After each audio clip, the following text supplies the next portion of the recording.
Coucou tout le monde! Alors aujourd'hui, challenge J-5, j'aimerais vous proposer de parler des pensées, de la charge mentale. Vous avez remarqué que ce qui nous stresse, qui nous charge, qui nous rend parfois anxieux ou absorbés dans nos pensées, c'est tout ce qui tourne en boucle à l'intérieur de notre esprit. C'est ce qu'on peut appeler la charge mentale. Dans nos sociétés occidentales, on est beaucoup dans la tête, dans le mental, et très peu dans les ressentis, dans l'intuition, dans la spontanéité, dans la reliance à la nature. On est plus focalisé sur l'intellect que le réel. Alors il y a tout un tas de choses qui nous tracassent et qui nous empêchent d'être vraiment nous-mêmes et de vivre dans l'instant. C'est toutes ces choses que nous avons à faire, que nous reportons à plus tard, ou tous ces tracas, toutes ces problématiques, pourquoi et dont nous ne trouvons pas la résolution, la solution immédiatement. Alors que faire avec tout ce bazar? Alors voilà ce que moi je fais. Ce n'est pas parfait, ce n'est pas la solution peut-être pour tout le monde, mais voilà, je vous partage ma façon de faire. Alors premièrement, le plus facile et le plus difficile pour ceux qui ne sont pas habitués, c'est de faire immédiatement dès que la pensée arrive. Donc voilà, passer à l'action directement, pas se dire « Ah bah tiens, c'est une bonne idée, je vais noter, mais je ferai ça plus tard » ou non, directement passer à l'action. Ça décharge beaucoup le mental. C'est pas toujours faisable, mais la plupart du temps, on peut dire qu'on peut soit faire l'action, soit déjà l'enclencher, donc démarrer le processus. Alors pour faire ça, il faut abandonner le perfectionnisme, vouloir que ce soit nickel chrome, sans défaut, préparé, planifié en détail et exactement comment on pensait que ça allait être. Non. C'est, voilà, j'ai une idée, je le fais et c'est naturel, c'est imparfait, mais c'est pas grave. Soit on enclenche le processus, mais la tâche à accomplir n'est pas possible en un instant ni en une journée, elle va peut-être prendre un certain temps. Donc là, c'est la technique de l'objectif qui doit être SMART, c'est-à-dire qu'il doit être spécifique. Donc on va noter sur un papier par exemple, ou un cahier, quelque chose de précis, de clairement défini. Donc il doit être aussi mesurable, donc il doit y avoir des indicateurs qui nous permettent de savoir quand l'objectif doit être atteint. Il doit être accessible, donc nous devons avoir les ressources et ça doit être possible, faisable pour nous. Il doit être réaliste, donc il doit correspondre à nos objectifs généraux et être écologique, on va dire, pour nous et pour notre environnement. Et en dernier lieu, donc SMART, S-M-A-R-T, il doit être temporellement défini, donc il doit y avoir un objectif en termes de temps. Pour tout ce qui prend un certain temps, mais que nous voulons vraiment atteindre, établir un objectif, c'est déjà la première étape pour aller de l'avant et aller vers l'atteinte de l'objectif. Donc ça permet aussi de se décharger mentalement, parce qu'on sait que la chose qui nous perturbe et que nous voulons atteindre est en cours de réalisation. Mais évidemment, on ne peut pas tout faire en même temps. Donc, moi, ce que je fais, c'est des listes. C'est-à-dire que laisser toutes ces choses dans mon esprit, ça m'empêche d'être sereine, ça m'empêche d'être vraiment bien et de pouvoir vivre le moment présent. Donc, je fais des listes. Mettre sur papier, ça permet de se décharger et de se dire « Ok, je peux l'oublier pour l'instant, je sais que c'est sur la liste et que je ne vais pas l'oublier et que ma liste, je vais la consulter régulièrement et que petit à petit, eh bien, je vais barrer certaines choses. » Donc ça décharge mon esprit Et alors, tout ce qui n'est pas sous mon contrôle, qu'est-ce qu'on fait avec ça? Eh bien, il faut apprendre à lâcher prise, à faire confiance à la vie, à l'univers, à Dieu, à notre bonne étoile, à la chance, peu importe comment on l'appelle. Ce côté irrationnel qu'on ne peut pas contrôler.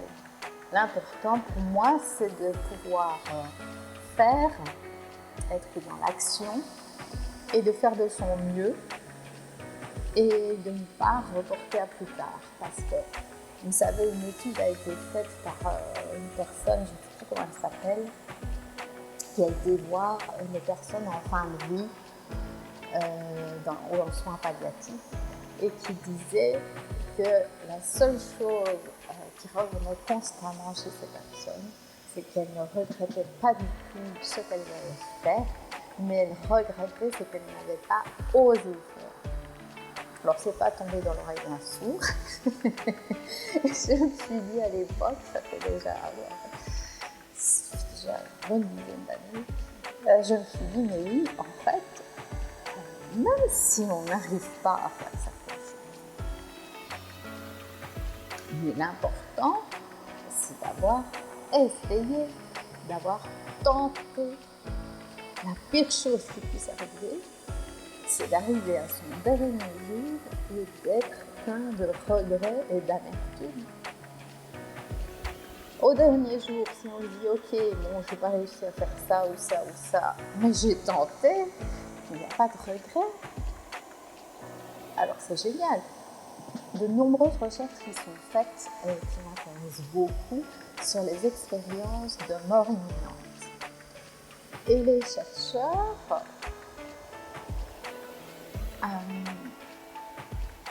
sont en train de parfois remettre en question ce qui était vraiment cru et dit, c'est que la conscience est le produit du cerveau. Et donc comme on continue à vivre après que le cerveau ne fonctionne plus du tout, qu'il y a une certaine conscience et que les gens racontent qu'ils ont eu une conscience d'eux-mêmes, de leur propre corps et de leur environnement, après que le cœur soit arrêté et après qu'il n'y ait plus aucune activité cérébrale. Tout ça pour dire, c'était pas ça le but, en fait. C'est pas ça que je voulais raconter. Je vous parle de ça parce qu'en fait, ces personnes, bon voilà, qu'on y croit ou pas, il y a énormément de récits et de plus en plus maintenant, puisqu'on peut de plus en plus, il y a des techniques de réanimation, donc les gens reviennent de ces états.